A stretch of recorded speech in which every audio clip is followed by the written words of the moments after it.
আজকে আমাদের মাঝে আমাদের দেশের শিক্ষকদের অত্যন্ত প্রাণের নেতা, যিনি শিক্ষকদের জন্য সারাটি জীবন তিনি আন্দোলন সংগ্রাম করে তিনি তাদের অধিকার আদায়ের জন্য ব্যস্ত ছিলেন।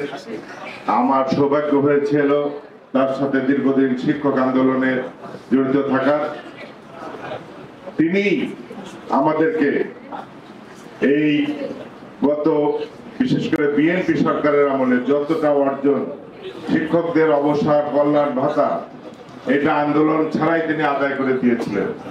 তিনি শিক্ষকদের বাংলাদেশে আগামী দিনে শিক্ষা জাতীয়করণ হবে ইনশাআল্লাহ, এটা আমার বিশ্বাস।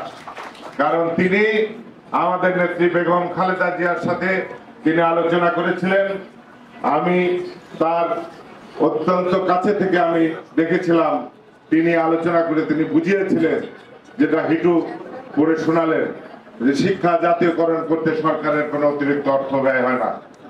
বিগত 17-16টি বছর এই ফ্যাসিস্ট সরকারের আমলে শিক্ষকদেরকে কথা বলতে দেওয়া হয় নাই। ম্যানেজিং কমিটিতে আওয়ামী দোসরদেরকে বসিয়ে, আওয়ামী স্বেচ্ছাসেবক লীগ, যুবলীগ, ছাত্রলীগের নেতাদেরকে বসিয়ে শিক্ষকদেরকে অপমানিত করা হয়েছে। একটি স্কুলের দপ্তরিকে আরেকটি স্কুলের হেডমাস্টার, আরেকটি স্কুলের সভাপতি মনোনয়ন দেওয়া হয়েছে বিগত সরকারের আমলে। এই হচ্ছে বিগত সরকারের আমলে শিক্ষকদের উপর নির্যাতন।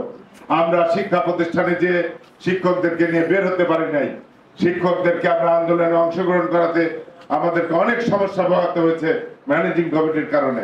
সেই কারণে বন্ধুরা আমার, সামনে সময় আসছে, সকল শিক্ষক কর্মচারী রাজবাড়ী জেলার ঐক্যবদ্ধ হন। আপনাদেরকে নিয়ে আমাদের নেতা সেলিম ভুঁইয়ার নেতৃত্বে আগামী জাতীয় সংসদ নির্বাচনে সেলিম ভুঁইয়া সংসদ সদস্য নির্বাচিত হবেন। আমাদের নেতা আলী নওয়াজ মাহমুদ খোয়েম সংসদ সদস্য নির্বাচিত হবেন। আমরা চাই এই আগামী জাতীয় নির্বাচনে শিক্ষকদের মধ্যে থেকে অন্তত 20% নেতৃবৃন্দকে জাতীয় সংসদে প্রার্থী করা হোক।